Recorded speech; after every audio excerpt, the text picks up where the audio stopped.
사망 후에 재산을 물려주겠다는 각서도 유언처럼 언제든지 철회할 수 있다는 대법원의 첫 판결이 나왔습니다. 자세한 판결 내용과 의미 그리고 그 외 주요 사건 소식들 이호영 변호사와 짚어보겠습니다. 네, 어서 오십시오. 네, 안녕하세요. 네, 내연녀와 혼외자에게 사망 시에 재산을 물려주겠다 이런 계약도 유언처럼 철회가 가능하다. 대법원 판결이 나왔습니다. 우선 판결 내용을 짚어보기 전에 어떤 사건이었습니까? 네, 이 사건은 좀 재밌다고 저는 생각을 했는데 네. 이제 내연녀가 한 명 있고 그 남성이 내연녀와의 사이에 혼외자가 있는 거예요.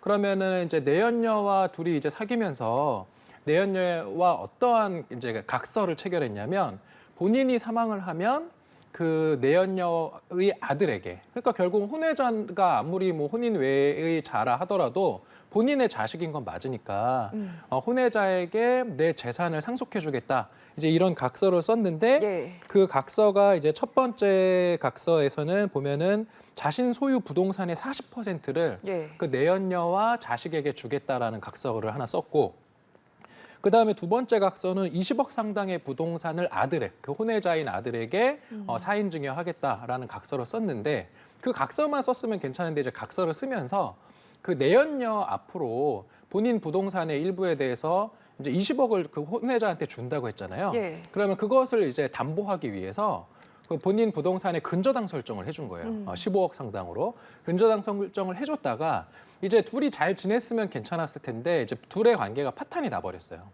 그러다 보니까 이 남성이 이제 내연녀 앞으로 15억 상당의 근저당 설정해준 것을 이제 해제하고 싶으니까 네. 내연녀를 상대로 소송을 제기했습니다. 그래서 본인이 사인 증여의 어떤 형식으로 20억을 아들한테 주겠다라고 약속도 했고, 이것을 담보하기 위해서 내연녀 앞으로 15억 상당의 근저당 설정한 건 맞는데 나 이거 철회하겠으니 15억 상당의 근저당권을 말소해 주십시오. 라는 근저당권 말소 청구 소송을 제기했는데 예. 이것이 이제 1심, 2심, 3심을 통해서 그 남성이 승소하는 취지로, 다시 말해서 그 사인증여 계약의 철회가 가능하다. 이렇게 대법원의 판결이 나온 것입니다. 네. 말씀을 정리해보면 대법원은 이 각서도 유언처럼 철회가 가능하다. 이런 판결을 내린 거잖아요. 원래 근데 법적으로 유언은 취소하거나 바꿀 수 있는 거 아닌가요?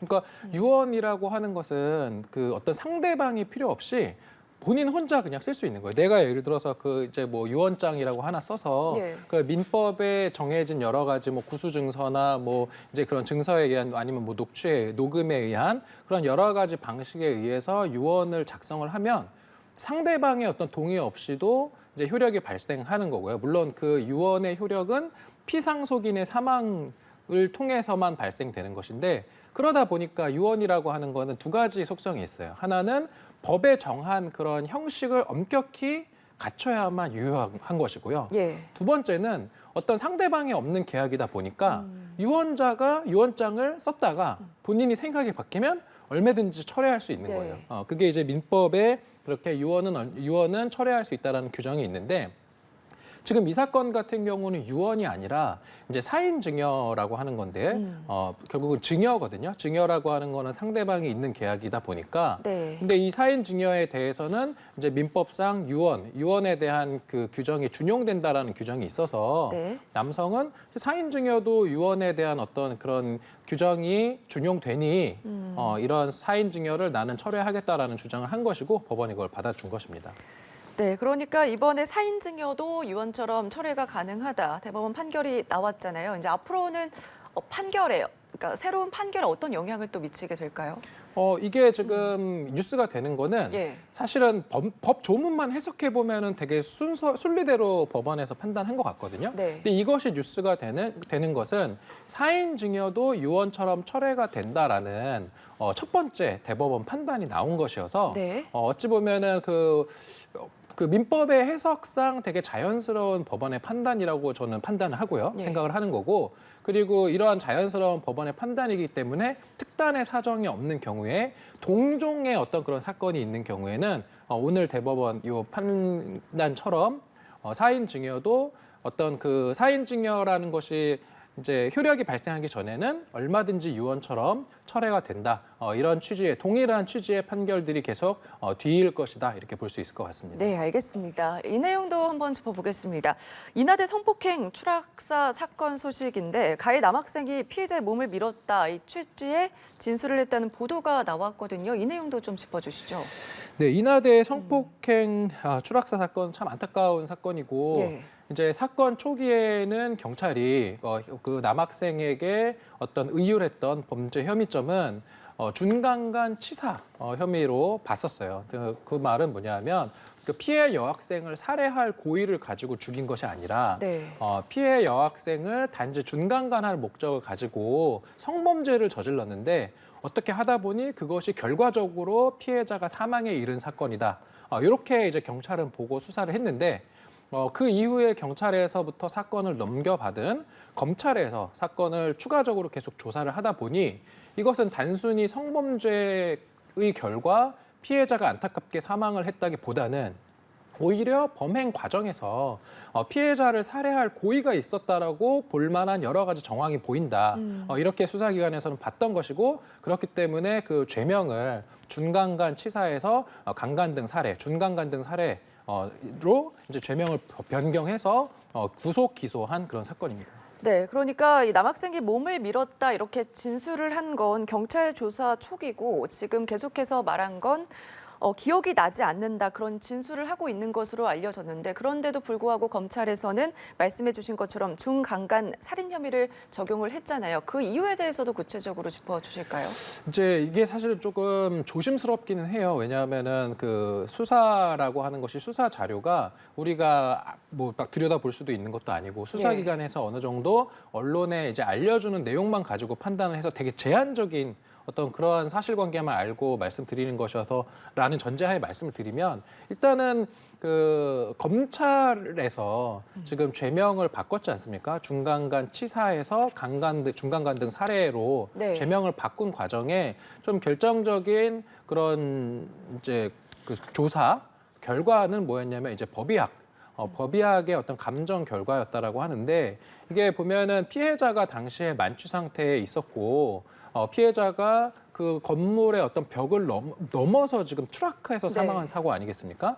그러면은 이제 아주 만취 상태의 피해자가 그 건물의 그 담을 넘어서 추락을 하려면 본인이 만약에 스스로 우리가 가정을 할 수 있겠죠. 피해자가 스스로 담을 짚고 올라가서 그 위를 뭐 걸어가다가 떨어졌다라고 한다면 손에 이제 벽에 어떤 벽에 페인트나 이런 것이 좀 그 피해자의 손바닥에 묻어 있어야 되는데 네. 지금 감정을 해보니까 피해자 손에 그 담벼락에 있는 페인트가 전혀 안 묻어 있다라는 거예요. 네. 그렇다라고 한다면 이것을 상식적으로 해석해봤을 때는 피해자가 손을 짚고 그 담벼락을 넘었다라고 볼 수는 없는 것이고 그렇다라고 한다면 결국 가해자가 피해자를 밀어서 벼락 너머로 추락해서 사망을 한 것이 아닌가 이러한 점에 수사기관은 보다 높은 가능성을 두고 만약에 이게 사실이라면 이것은 여학생을 고의로 살해한 사건이다. 지금 이렇게 보고 있는 것입니다. 네, 다음 달 1일부터 재판이 시작이 됩니다.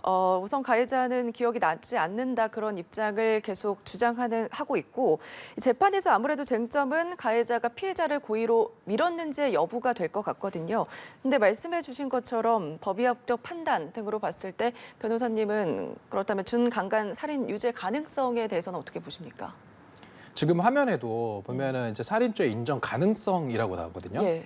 이게 가능성이라는 것이 형사 사건에서 대단히 어려운 지점인 것 같습니다. 왜냐하면은 이제 민사 재판과 형사 재판의 가장 큰 차이는 사람을 처벌하는 문제를 두고 재판을 하는 것이다 보니 네. 지금 이 가해 남학생이 대단히 비난받을 아주 나쁜 짓을 했고 처벌받아 마땅한 짓을 한 건 맞은데 이제 문제는 살인죄로 처벌할지 말지를 재판하는 거 아니겠습니까? 이제 구속 기소가 됐으니까. 네. 이 형사 재판의 가장 큰 원칙은 일단은 무죄 추정 원칙이고 그리고 무죄 추정 원칙이라고 하는 거는 수사기관의 어떤 기소 내용이 피고인의 유죄를 충분히 입증을 해야 되는데 그 입증의 정도는 대단히 높습니다. 특히 이러한 살인죄 같은 경우는 지금 이 강간 살인 같은 경우는 최하 무기징역이기 때문에 재판부 입장에서는 단순히 가능성만 가지고 유죄 판결 선고할 수는 없는 노릇이고요. 예. 결국은 합리적인 의심을 배제할 정도로 엄격하게 유죄 혐의가 입증이 되어야지만 이제 유죄 판결 선고를 하고 이제 최하 무기징역 판결을 선고할 수 있는 사건이어서 과연 얼마나 많은 유죄 입증의 증거들이 있을 것인가 그런 것들을 봐야지 이게 유죄가 날지 무죄가 날지를 볼 수 있는 것이고 지금 단계에서는 유무죄 판단이 어떻게 될 것이다라는 것을 여기에서 말하는 건 정말 곤란한 일인 것 같습니다. 네, 알겠습니다. 끝까지 한번 지켜봐야 될 것 같고요. 이 내용도 한번 살펴보겠습니다. 비행기 안에서 아기가 울자 시끄럽다 하면서 폭언을 퍼부은 40대 남성이 경찰 조사를 받고 있거든요. 이거는 어떤 사건입니까?